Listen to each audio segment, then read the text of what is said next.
Today, I'm going to share a few ways that I, as a teacher, use Google Calendar to stay organized and keep on track. This is especially great for me who has a never-ending list of things to do and places to be. So my goal was to share two of the basic ways that I use Calendar. But first, how to get there. To do this, you can either go to the website calendar.google.com through the web browser, or if you're already logged on to your Google account, you can use the waffle or the 3x3 grid, whatever you want to call it, to find the Google icon. Next, we're going to look at the layout of Google Calendar, which allows you to create multiple planners to be toggled on and off. There are two ways to create a calendar. You can come over here on the left-hand listing and find other calendars. The addition icon, click it to find create new calendar. Or you can find the gear icon up in the top toolbar, the settings menu, and find settings.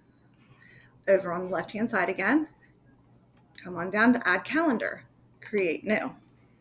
Here is where you would name your new calendar, add a description, select your time zone, and then you would click create calendar.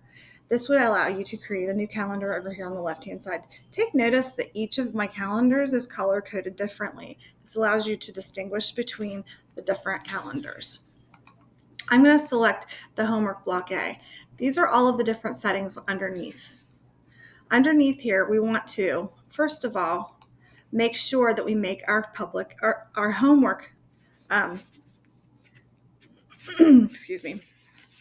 homework calendar public. So I'm going to click this box to show you what it does. It gives you a warning, making sure that you do want to indeed make it public.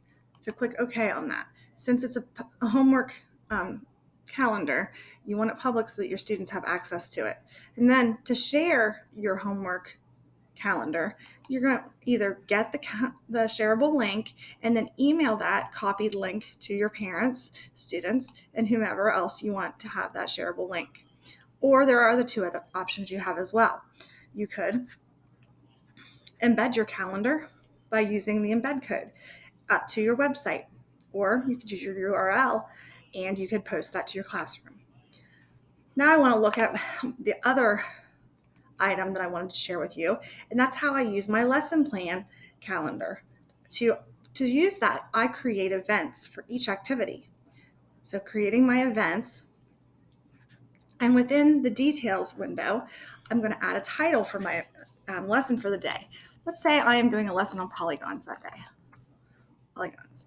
I'm going to add the description that this day is my intro. And this is going to be very minimal. Intro to, because we need to save time here. Within this, I need to select the date of the lesson. So I'm going to go over here to May, let's say the 17th. So within my polygons, I can also add little notes of things that I want, other instructions I can give my students maybe. I can attach handouts here, which I can get anything uploaded from my Google Drive from that's been shared with me from from my computer, things like that.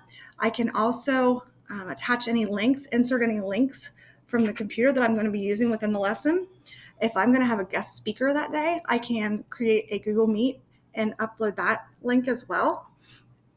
Now, something super important to do. This is a lesson plan. This is not a homework. I do not want this to be public. So I'm going to switch to a different calendar. Let's say this is for block C. So now I have everything on here. If I wanted to add guests, if I'm doing a Google Meet, for instance, and I want to add guests, I'm going to have to click on this and add my guests. Now I'm going to save this. Now you see polygons are scheduled for May the 17th. Some things that I can do once I have that lesson plan scheduled. Drop that down. I can duplicate it. I can add this to my Block A group also. But let's say Block A is a day behind. I'm going to change my date for that to the 18th instead, and then save that. And then I don't have to duplicate it. I don't have to type it in over and over again. So as you can see, Google Classroom is super useful in my teaching life. It's also useful in my personal life. And as I stated at the onset of this recording, I was only going to share two of those options and the calendar offers. I hope I've enlightened you. Thanks for listening. Have a great day.